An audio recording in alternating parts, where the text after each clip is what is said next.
National Herald को दिए सरकारी विज्ञापन को लेकर प्रदेश सरकार पर विपक्ष का हमला तेज हो रहा है।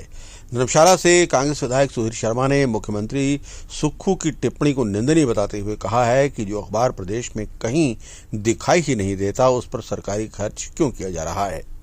सुधीर शर्मा ने कहा है कि प्रदेश का खजाना मुख्यमंत्री की निजी संपत्ति नहीं है, वे कोई प्राइवेट कंपनी नहीं चला रहे हैं। जिस अखबार का कोई प्रसार ही नहीं दिखता उसे विज्ञापन देना और फिर उस पर टिप्पणियां करना प्रदेश की जनता का अपमान है।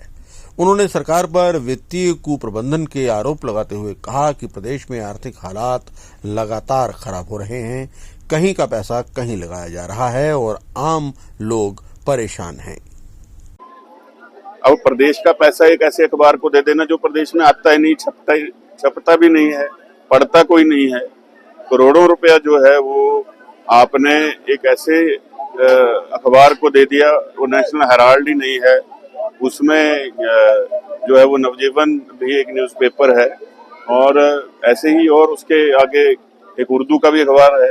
तो सिर्फ नाम ही नाम है। तो ये लोगों का पैसा, प्रदेश की जनता का पैसा, और उसके ऊपर जो है वो जांच चल रही है, तथ्य उसके ऊपर स्थापित हो गए, चार्जशीट्स जो है वो दायर हो गई और फिर भी आप ये कह रहे हैं कि अपना अखबार है हम तो दे देंगे, जैसे कि कोई घर का पैसा हो। और बाकी जब तक विकास की बात आती है, रोजगार देने की बात आती है, और तब कहते हैं खजाना खाली है, तनख्वाह आप दे नहीं पाते, पेंशन आप दे नहीं पाते। तो प्रदेश को ऐसी परिस्थिति में पहुंचा दिया है और ये इसीलिए पहुंचा है क्योंकि वित्तीय कुप्रबंधन है। कोई पता नहीं कहाँ का पैसा कहाँ डाल रहे हैं और ऐसे प्रदेश को हैंडल कर रहे हैं जैसे कि कोई प्राइवेट कोई कंपनी हो। तो मुझे लगता है कि बड़ी इसकी ये निंदनीय उनकी टिप्पणी है कि भाई हमारा अपना अखबार है तो हम तो जितना मर्जी दे देंगे।